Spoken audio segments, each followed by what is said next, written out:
বাদশাহ দাদিয়ান হজরত জার্জিস আলাইসাল্লামকে দরবারে ডেকে এনে জাদুকরের দেওয়া পানির পেয়ালা তার হাতে দিয়ে বলল, হে জার্জিস, এ পানিটুকু এখনই তুমি পান করে ফেলো। হজরত জার্জিস আলাইসাল্লাম কোনরূপ ইতস্তত না করেই আল্লাহ পাকের নাম উচ্চারণ করে সমস্ত পানিটুকু পান করে ফেললেন। কিন্তু পানি পান করার পর তার ভেতরে কোনরূপ প্রতিক্রিয়ায় দেখা দিল না। জাদুকরের দল তখন আশ্চর্যান্বিত হয়ে জিজ্ঞেস করল, কি হে জার্জিস, পানি পান করে তুমি তোমার মধ্যে কোনরূপ ভাবান্তর অনুভব করছো কি? জাদুকরদের প্রশ্নের জবাবে তিনি বললেন, ভাবান্তর কি অনুভব করব? তবে আমার খুবই পানির পিপাসা পেয়েছিল। তোমাদের দেওয়া পানিটুকু পান করে আল্লাহর রহমতে আমার প্রাণ শীতল হয়ে গিয়েছে। এই পরিবর্তনটুকু আমি অনুভব করতেছি। হজরত জার্জিস সাল্লামের জবাব শুনে পাপিষ্ট কাফেরগণ একেবারে হতভম্ব হয়ে গেল। তাদের মুখে আর কোনো কথাই বের হল না। অতঃপর জাদুকরগণ বাদশাহের নিকট বলল, জাহাবনা, আপনার বিরুদ্ধে যদি কোনো প্রবল পরাক্রান্ত সেনাপতি বিরাট সেনাবাহিনী নিয়ে যুদ্ধ করতে আসত, তবে আমাদের জাদুর জোরে তাকে সদল বলে নিপাত করতে পারতাম। কিন্তু ওই জার্জিসকে মনে হচ্ছে খুব পাকা জাদুকর, তার শক্তির সাথে আমরা কুলিয়ে উঠতে পারব না। জাদুকরদের প্রধান ব্যক্তি হজরত জার্জিস আলাইসাল্লামকে লক্ষ্য করে বলল, জার্জিস, আমরা আজ নির্দ্বিধায় স্বীকার করছি যে তুমি এ যুগে দুনিয়ার সর্বশ্রেষ্ঠ জাদুকর। তোমাকে ওস্তাদ বলে মেনে নিতে আমাদের কোনো আপত্তি নেই। মনে হচ্ছে তুমি স্বয়ং ভগবানের তুল্য ক্ষমতার অধিকারী। নতবা আমরা তোমাকে যে পানি পান করাইয়েছিলাম, ওই পানি পান করার পর এতক্ষণ পর্যন্ত বেঁচে থাকতে পারে এমন কোনো লোক দুনিয়াতে নেই। অথচ দেখলাম ওই পানি তোমার উপর কোনো আসরই করতে পারল না। জাদুকরের কথা শুনে হজরত জার্জিস আলাইসাল্লাম বললেন, হে জাদুকর, তোমরা তোমাদের খেয়াল অনুসারে আমার সম্পর্কে ভুল ধারণা পোষণ করছো। আসলে আমি কোনো জাদুকর নই এবং ভগবানও নই। তোমরা মহান স্রষ্টা আল্লাহ পাককে ভগবান বলে ধারণা করছো। তিনি একক, তিনি সকল শক্তির অধিকারী ও সর্বশক্তিমান। তার অসীম শক্তি হতে আমাকে কণামাত্র শক্তি দান করেছেন। আমরা যেই যা করি না কেন তা তারই শক্তি ও ক্ষমতার বিকাশ মাত্র। তারই প্রদত্ত সাহায্য ও অনুগ্রহের বলে আমি যাবতীয় বিপদ হতে রক্ষা পেয়ে থাকি। তিনি যাকে রক্ষা করেন কারো সাধ্য নেই যে তার তিলমাত্র ক্ষতি সাধন করতে পারে। আমি তারই নিকট হতে প্রেরিত হয়েছি তার বাণী প্রচার করতে। হজরত জার্জিস আলাইসাল্লামের নিকট রাজ্যের শ্রেষ্ঠ জাদুকরদের এভাবে পরাজয় স্বীকার করায় হজরত জার্জিস আলাইসাল্লামের সুখ্যাতি ও সুনাম সমস্ত রাজ্যে প্রচারিত হল। তিনি যে সত্যি আল্লাহর নবী, দেশের জনসাধারণের প্রায় সকলেই তা বিশ্বাস করল। অতএব সর্বসাধারণ বিপদে আপদে তার নিকট এসে তার মাধ্যমে আল্লাহ পাকের দরবারে দোয়া করাতে শুরু করল। একদা এক জনৈক মহিলা হজরত জার্জিস আলাইসাল্লামের নিকট এসে আরজ করল, হে আল্লাহ পাকের নবী, আমি একজন অভাবগ্রস্ত অসহায় রমণী। সম্বল বলতে আমার একটা গাভী ছিল, এর দ্বারা আমার দিন অতিবাহিত হতো। হঠাৎ আমার সে গাভীটি মারা গিয়েছে। এখন আমি কোনো উপায় দেখছি না। অতএব আপনি যদি আল্লাহ পাকের দরবারে দোয়া করে আমার গাভীটি জীবিত করে দিতেন, তাহলে আমার বড়ই উপকার হতো। মহিলার কথা শুনে হজরত জার্জিস আলাইসাল্লাম বললেন, তুমি আমার এ লাঠিখানা নিয়ে যাও। এটা তোমার মৃত গাভীটির গায়ে স্পর্শ করে বলবে যে, হে আল্লাহ পাকের সৃষ্টি গাভী, তুমি আল্লাহ পাকের হুকুমে জীবিত হও। তাতে গাভী জীবিত হয়ে উঠবে এবং তোমাকে পূর্বের মতোই দুধ প্রদান করবে। হজরত জার্জিস আলাইসাল্লামের কথা শুনে মহিলাটি তার বাড়ি গেল এবং হজরত জার্জিস আলাইসাল্লামের উপদেশ অনুযায়ী লাঠিটি তার মৃত্যু গাভীর গায়ে স্পর্শ করল। ফলে আল্লাহর রহমতে সত্যিই গাভীটি জীবিত হয়ে গেল এবং পূর্বের মতোই দুধ দিতে লাগল। অতঃপর হজরত জার্জিস আলাইসাল্লামের মজেজার কথা সারা দেশে ছড়িয়ে পড়ল। ওই সময় বাদশাহ দাদিয়ানের সভাসদগণের মধ্যে একজন জনৈক সৎ ও বিচক্ষণ ব্যক্তি হজরত জার্জিস আলাইসাল্লামের কার্যকলাপে মুগ্ধ হয়ে আল্লাহ পাকের এবং নবীর প্রতি ঈমান আনলেন। একদিন সেই ব্যক্তি তার কওমের লোকদেরকে লক্ষ্য করে বললেন, তোমরা হজরত জার্জিস আলাইসাল্লামের যে সকল আশ্চর্য ও অলৌকিক কার্যসমূহ অবলোকন করছো, তাতে তোমরা তার সম্বন্ধে কি ধারণা পোষণ করছো? তার কথা শুনে তারা জবাব দিল, আমাদের তো ধারণা হচ্ছে যে আপনি জার্জিসের জাদুতে প্রভাবিত হয়ে পড়েছ, আর তারই ফলে আপনি কুপথে পা বাড়াতে উদ্যত হচ্ছেন এবং সঙ্গে সঙ্গে আমাদেরকেও সে ভ্রান্ত কুপথের বর্বর পথিক করে নিতে সচেষ্ট হচ্ছেন। উক্ত সৎ লোকটি তখন বললেন, আমি কোন কুপথে পা বাড়াতে উদ্যত হইনি, বরং আমি অত্যন্ত সত্য ও খাঁটি পথের সন্ধান লাভ করেছি। আর তোমরা যেহেতু আমার স্বদেশবাসী, তাই তোমাদের প্রতি আমার কর্তব্য হিসেবে আমি তোমাদেরকেও সে পথে আহ্বান করছি। আমার কথায় আস্থা এনে যদি তোমরা এ পথ অবলম্বন করো তবে নিশ্চয়ই তা তোমাদের জন্য কল্যাণ ডেকে আনবে। তার কথায় শেষ পর্যন্ত 4000 লোক সত্য ধর্ম গ্রহণ করে ধন্য হল। এ সংবাদ বাদশাহ দাদিয়ানের নিকট পৌঁছালে নরাধাম উক্ত মুসলমানদের প্রতি তার সেনাবাহিনীকে লেলিয়ে দিল। বাদশাহ প্রেরিত বিশাল সেনাবাহিনীর সাথে সে সামান্য সংখ্যক মুসলমানগণ যুদ্ধে অবতীর্ণ হল। কিন্তু অত বড় বাহিনীর বিরুদ্ধে নগণ্য সংখ্যক মুসলমানগণ কতক্ষণ আর টিকতে পারে? তারা অনেকেই শাহাদত বরণ করলেন, আর কিছু সংখ্যক মুসলমান বিভিন্ন দিকে গিয়ে আশ্রয় গ্রহণ করলেন। যুদ্ধ শেষে জনৈক সৈনিক হযরত জারজিস আলাইহিস সালামকে বলল, তুমি যে আল্লাহর প্রেরিত নবী, তার কি কোনো নিদর্শন তোমার নিকট আছে? যদি তুমি কোনো গ্রহণযোগ্য প্রমাণ দেখাতে পারো তবে আমরা বিবেচনা করে দেখতে পারি যে তোমার আল্লাহর প্রতি আমরা বিশ্বাস আনতে পারি কিনা। আমি যে আসনখানায় বসা আছি এর 4 কোণে 4টি বৃক্ষ উৎপন্ন হোক এবং তা হতে 4 প্রকার ফুল এবং তা হতে 4 প্রকার ফল উৎপন্ন করুক, যা আমরা খেতে পারি। তুমি এ কাজ করে দেখাতে পারলে আমরা মনে করব সত্যই তুমি আল্লাহর নবী। লোকটির কথা শুনে হযরত জারজিস আলাইহিস সালাম আল্লাহ পাকের দরবারে দোয়া করলেন, আর সঙ্গে সঙ্গে কাফির লোকটি যেসব বস্তু দেখতে চাইলেন সেসব বস্তু তৈরি হয়ে গেল। কিন্তু লোকটি তা দেখেও তার ওয়াদা মতো আল্লাহ পাকের প্রতি ঈমান আনল না। সে বলে উঠল, সর্বনাশ, এবার বুঝতে পারলাম সত্যি তুমি একজন পাকা জাদুকর। অবশ্য ওই লোকটি ঈমান না আনলেও উপস্থিত অন্য লোকদের অনেকেই হযরত জারজিস আলাইহিস সালামের অলৌকিক কার্য দেখে স্পষ্ট অনুভব করল যে নিশ্চয়ই কোনো জাদুকরের পক্ষে এটা করা সম্ভব নয়। এটা নিঃসন্দেহে আল্লাহ পাকের নবীর কাজ। তাই তারা হযরত জারজিস আলাইহিস সালামের প্রচারিত ধর্মের প্রতি ঈমান আনল। ওদিকে বিধর্মী বাদশাহ দাদিয়ান ভাবল, এভাবে যদি কিছু কিছু লোক স্বধর্ম পরিত্যাগ করে হযরত জারজিস আলাইহিস সালামের ধর্ম গ্রহণ করে তবে ক্রমে ক্রমে আমাদের পিতৃপুরুষদের ধর্ম একেবারে বিলুপ্ত হয়ে যাবে। সুতরাং যেভাবেই হোক জারজিসকে ধ্বংস করতেই হবে।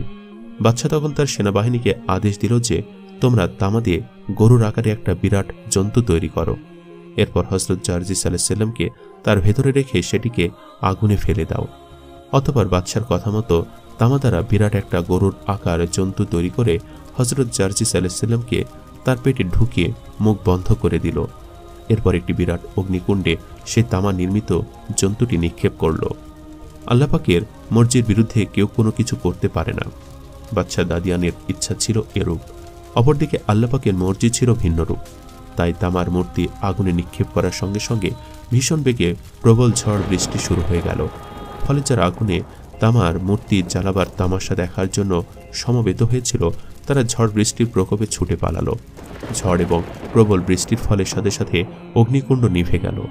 এ সময় আল্লাহর আদেশে একজন ফেরেশতা অগ্নিকুণ্ড হতে তামার জন্তুটি বের করে তা হতে হযরত জারজিস আলাইহিস সালামকে বের করে আনলেন।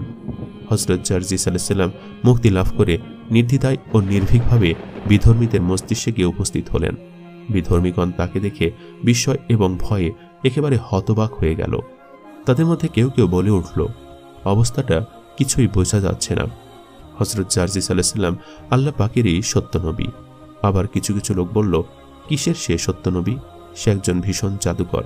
আমাদের সকলেই তাকে এড়িয়ে চলা উচিত, কেননা কে কখন তার মায়ার ছলনায় প্রতারিত হয়ে পড়ে তা বলা যায় না।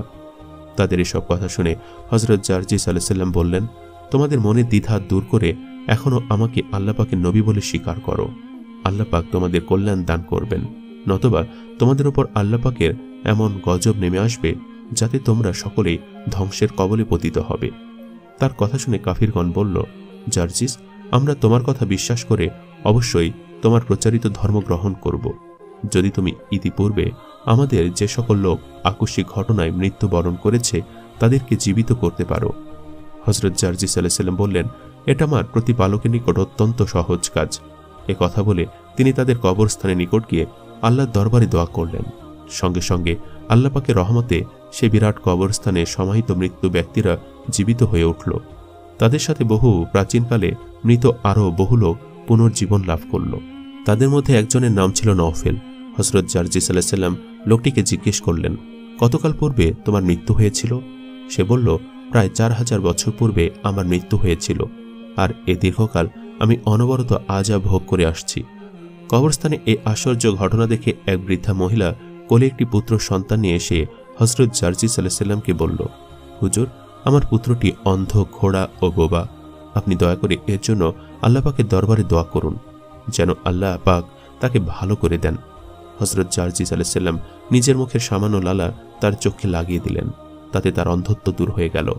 তারপর তার দুই কানে দুটি ফুঁক দিলেন, তাতে তার মুখে কথা ফুটল এবং কানে কথা শুনতে লাগলো। তারপর হযরত জার্জিস আলাইহিস সালাম তার দুখানা পাও ভালো করে দিলেন। বৃদ্ধা মহিলা তার পুত্রের আরোগ্য হবার সাথে সাথেই হযরত জার্জিস আলাইহিস সালামের ধর্মে দীক্ষা গ্রহণ করল।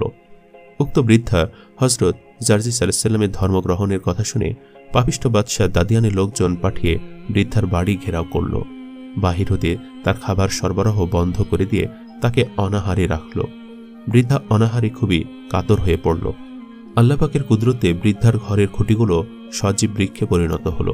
তাতে সুমিষ্ট ফল ধরে সঙ্গে সঙ্গে তা পেকে যেত, আর বৃদ্ধা সে ফল খেয়ে ক্ষুধা নিবারণ করত। এ ঘটনা বাদশাহ দাদিয়ানের কানে যাওয়া মাত্র সে লোকজন পাঠিয়ে ঘরের বৃক্ষরূপী খুঁটিগুলোর গোড়ার মাটি খুঁড়ে ফেলল। তখন সে ফলের গাছগুলো আবার খুঁটিতে পরিণত হলো। বাদশার নির্দেশে বৃদ্ধার হাত পায়ে লোহার পেরেক মেরে তাকে ঘরের মধ্যে আবদ্ধ করে রাখল। বন্দী অবস্থায় তার মৃত্যু হলো। এই ঘটনার পর বাদশাহ দাদিয়ান হযরত জার্জিস আলাইহিস সালামকে কেটে টুকরো টুকরো করে সমুদ্রে ফেলে দেওয়ার নির্দেশ করল। অতঃপর বাদশার আদেশ অনুযায়ী তার অনুচরগণ হযরত জার্জিস আলাইহিস সালামকে আবারও কারাগারে বন্দী করল এবং তার দেহ টুকরো টুকরো করা হলো। এরপর খণ্ডিত অংশগুলো সমুদ্রে নিক্ষেপ করা হলো। কিন্তু হযরত জার্জিস আলাইহিস সালামের পবিত্র দেহের টুকরোগুলো সমুদ্রে ফেলামাত্র এক অদৃশ্য আওয়াজ হলো, হে সমুদ্র, আল্লাহ পাকের নির্দেশে জার্জিসের পবিত্র দেহের টুকরাগুলো একত্র করে তীরে পৌঁছে দাও। সমুদ্র আল্লাহ পাকের নির্দেশ পালন করল। অমনি হযরত জার্জিস আলাইহিস সালাম তার সাবেক রূপ ধারণ করে জীবিত অবস্থায় উঠে দাঁড়ালেন। এই অপূর্ব দৃশ্য দেখে কাফিরগণ বিস্ময় হয়ে বলতে লাগল, জার্জিসের খোদাই সম্ভবত আবার তাকে প্রাণ দান করল। হযরত জার্জিস আলাইহিস সালাম তখন তাদেরকে বললেন, তোমরা আমার আল্লাহ পাকের এ অসীম শক্তি দেখেও কি তার প্রতি ঈমান আনবে না? তারা বলল, জার্জিস, তুমি বারবার আমাদেরকে তোমার খোদার প্রতি ঈমান আনতে বলে অনর্থক কষ্ট ভোগ করতেছ, বরং তুমি আমাদের দেবদেবীর পূজা করলে শান্তিতে থাকতে পারবে। আমরা তোমাকে প্রতিশ্রুতি দিচ্ছি যে তুমি আমাদের দেবদেবীর পূজা করলে আমরা সকলে তোমাকে আমাদের নেতা বলে মান্য করব। হযরত জার্জিস আলাইহিস সালাম বললেন, আমি শত কষ্টই ভোগ করি না কেন, প্রকৃত এবং সত্য আল্লাহকে পরিত্যাগ করে তোমাদের অলিক দেবতার পূজা আমি করব না। হযরত জার্জিস আলাইহিস সালামের মুখে এরূপ জবাব শুনেও কাফেরগণ সর্বত্র একটা মিথ্যা খবর প্রচার করল যে জার্জিস আমাদের দেবদেবীগণের পূজা অর্চনা করতে রাজি হয়েছে। অতঃপর এ খবর যখন বাদশার কানে পৌঁছালো তখন তারা তাকে বাদশার দরবারে নিয়ে গেল। বাদশা বলল, শোনো জার্জিস, এতদিন আমরা তোমার উপর বহু অত্যাচার করেছি, এখন থেকে তোমার উপর আর কোনোরূপ অত্যাচার করা হবে না। তুমি আমার রাজপ্রাসাদে অবস্থান করবে। পক্ষান্তরে ভণ্ড কাফেরদের প্রচারণা শুনে তার ভক্ত অনুসারীগণ খুবই চিন্তিত ও বিচলিত হয়ে পড়ল। হযরত জার্জিস আলাইহিস সালাম কোনো কথা না বলে বাদশার রাজদরবারে রয়ে গেলেন। রাত্রে তিনি নামাজ আদায় করে অত্যন্ত মধুর স্বরে পবিত্র তৌরাত পাঠ আরম্ভ করলেন। তা শ্রবণ করে বাদশার স্ত্রী অত্যন্ত মুগ্ধ হল। ইতিপূর্বে সে আর কোনোদিন তৌরাতের বাণী শ্রবণ করেনি। বাদশার স্ত্রী ওই বাণীর প্রতি আকৃষ্ট হয়ে তখনই তার নিকট উপস্থিত হয়ে সত্য ধর্ম গ্রহণ করল। যা হোক, বাদশা দাদিয়ান হযরত জার্জিস আলাইহিস সালামকে দেবদেবীর পূজা করতে বললে তিনি বললেন, মন্ত্রীকে দেবদেবীকে আমার নিকট আসতে বলো। বাদশা বলল, তারা তো পাথরের তৈরি দ্বারা এখানে আসবে কি রূপে? তখন হযরত জার্জিস আলাইহিস সালাম বললেন, গিয়ে আমার কথা বলে দেখো না, অবশ্যই তারা চলে আসবে। হযরত জার্জিস আলাইহিস সালামের কথা সত্যি তাদেরকে বলা হলো। আশ্চর্যের বিষয় এই যে ওই কথা বলা মাত্রই মূর্তিগুলো নড়ে উঠল। প্রধান মূর্তিটির নাম ছিল নাকলুন। সে আগে আগে চলতে লাগলো, আর অন্যান্য মূর্তিগুলো তার পেছনে পেছনে চলে হযরত জার্জিস আলাইহিস সালামের নিকটে এসে উপস্থিত হলো এবং সব মূর্তিগুলো তাকে সালাম জানিয়ে সম্মান প্রদর্শন করল। হযরত জার্জিস আলাইহিস সালাম প্রধান মূর্তিটিকে জিজ্ঞেস করলেন, আমি কে, তা কি তোমরা বলতে পারো?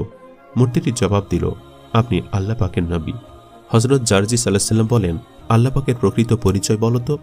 মূর্তিটি উত্তর করল, তিনি একক, অদ্বিতীয় এবং নিরাকার।